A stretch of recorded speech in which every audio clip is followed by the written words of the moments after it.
নমস্কার, আমি শুভ্রজিৎ এবং আপনাদের সকলকে আরো একবার স্বাগত আমার চ্যানেল ফিল্মি চতুষ্কোণে। তো মেন্টালের ট্রেলারটা একটা প্রায় ৩ মিনিট, ওই ২ মিনিট ৫৮ সেকেন্ডের একটা ট্রেলার নিয়ে আসা হয়েছে। মুখ্যচরিত্রে অবশ্যই রয়েছেন ইয়াশ, রয়েছেন নুসরাত, রয়েছেন সায়ন্তনী। আই থিংক রাজু আঙ্কেলের সেই সময়ের ওই সময় আমাদের অনেকেরই ক্রাশ ছিলেন তিনি। তো তাকে অনেকদিন বাদে দেখছি আবার বড় পর্দায়, বেশ ভালোই লাগছে এবং একটা অন্য রূপে তার কামব্যাক, এবং ওই কামব্যাকটাকে আমি সবথেকে বেশি এনজয় করেছি। এবং তাছাড়া মদন মিত্রকেও একটা ছোট্ট একটা রোলও দেখলাম। যাক, বাবা যাদব ডায়েট করছেন। আল্টিমেটলি ২ মিনিট ৫৮ সেকেন্ডের ট্রেলারটা কিরকম হলো, তো ওয়েট করেছিলাম এটা আসবার জন্য। তো এটা একটা নতুন কোনো ইউটিউব চ্যানেলে এসছে এবং সেটা পাওয়ার আগে আমি দেখলাম এটা কোনো জায়গাতে পাইরেটেড এসেছে। বললাম পাইরেট ছেড়ে দিয়েছে, কেউ এটা করে দিয়েছে, অরিজিনালটা কোথাও? তো অনেক খোঁজার পরে ওয়াইডি ফিল্মসের ওখানে পেলাম। ৩০০ আই থিঙ্ক সাবস্ক্রাইবার মতো রয়েছে সেই চ্যানেলটাতে, ৩৮৩ মতো। আপনারা গিয়ে চেক আউট করতে পারেন। সেখানে রয়েছে ট্রেলারটা, ৩ মিনিটের ট্রেলার, এবং ১৯শে জানুয়ারি ছবিটা আসতে চলেছে। তো নতুন বছরে কমার্শিয়াল একটা ফিল্ম দিয়ে ওয়াইডি ফিল্মসের কামব্যাক বা ওয়াইডি ফিল্মসের এই সামনে আসা, দেখা যাক সেটা কতদূর ব্যবসা সফল হয়। তার আগে আমার কিরকম লাগলো এবং কেমন হতে পারে, ব্যবসা কেমন করতে পারে, সেসব নিয়ে একটু ডিটেলে কথা বলবো। কিন্তু ভিডিওটা শেষ পর্যন্ত দেখুন। তো এখানে সবথেকে ভালো কোন পার্টটা লেগেছে, ভিলেনের এস্টাবলিশমেন্ট হিসেবে সায়ন্তনীকে যেভাবে দেওয়া যায়, মানে ওরা যখন শাড়ির আঁচল টাচলগুলো যেভাবে তিনি ছড়িয়ে আসছেন, এইভাবে একজন মহিলার ইন্ট্রোডাকশন খুবই মানে কম দেখা যায় সিনেমাতে অ্যাকচুয়ালি। তো যেভাবে দেখা জানলাম, দেখি ক্যারেক্টারটা এরকম কী হয়। দেখুন, এরকম ভালো একটা ইন্ট্রোডাকশন, এরকম ভালো একটা স্ট্রং একটা ফিমেল ভিলেন ক্যারেক্টার বলতে মাথায় বিন্দু মাসি আসে অবশ্যই।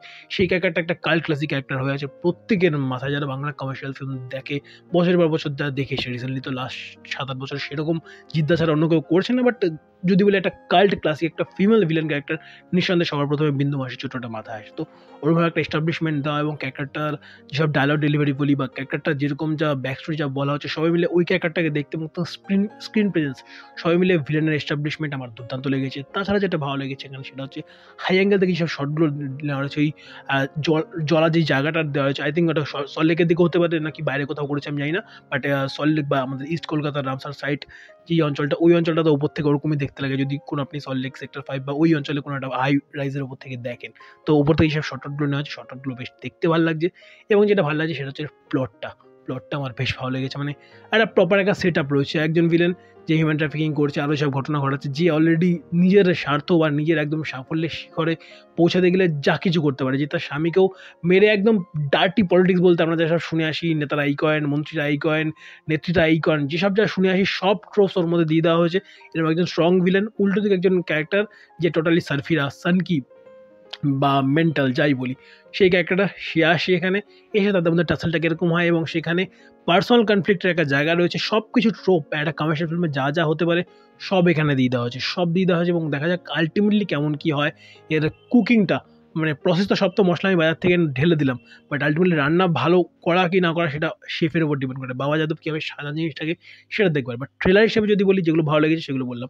এবারে খারাপ লাগার পয়েন্টে আসি। রিসেন্টলি এই উমেন ট্রাফিকিংয়ের উপর একটা কাজ হলো, খুব ভালো মানের কাজ হলো। যদি বলি প্রথম মানে তার 70% আমার ভালো লেগেছিল। প্রজেক্টের নাম অবশ্যই আওয়ার প্রলয়, ডাইরেক্ট করেছিলেন রাজ চক্রবর্তী। সেখানে হিউম্যান ট্রাফিকিং বা ওই ঘটনাগুলোর উপরে যে ইম্প্যাক্টফুল বিষয়সমূহ হয়ে থাকে, সেগুলোকে যেভাবে মানে তিনি সেখানে ফ্লেশ আউট করেছিলেন, আমার বেশ ভালো লেগেছিল।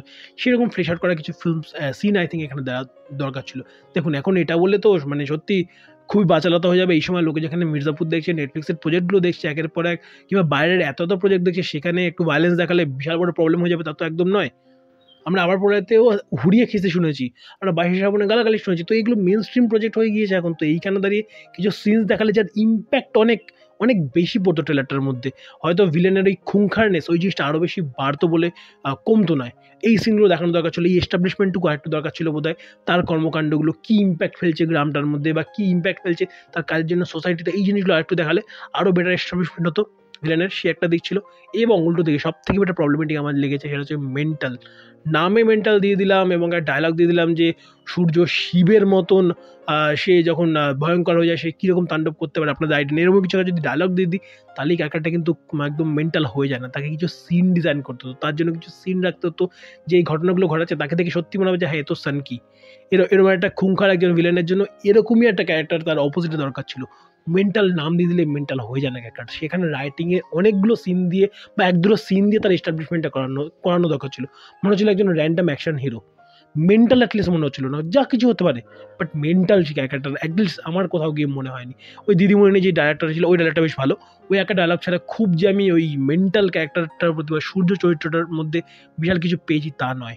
উল্টো দিকে বলা ভালো ভিলেনটার এত ভালো এস্টাবলিশমেন্টের পরে হিরোর এস্টাবলিশমেন্ট আরও অনেক গুণে বেটার দরকার ছিল, যা একদমই হয়নি। তো ওই দিকটা পুরো ফিকে লাগে, ভিলেনের দিকটা ভালো লাগে এবং সঙ্গে অবশ্যই বললাম যে উপরে শর্টগুলো যেগুলো নিয়েছে ওগুলো বেশ ভালো। অ্যাকশানে নতুনত্ব কিচ্ছু নেই এবং মদন মিত্র লাস্টে ওই জাস্ট কয়েকটা সেকেন্ড থাকা ওটা সারপ্রাইজিং ছিল।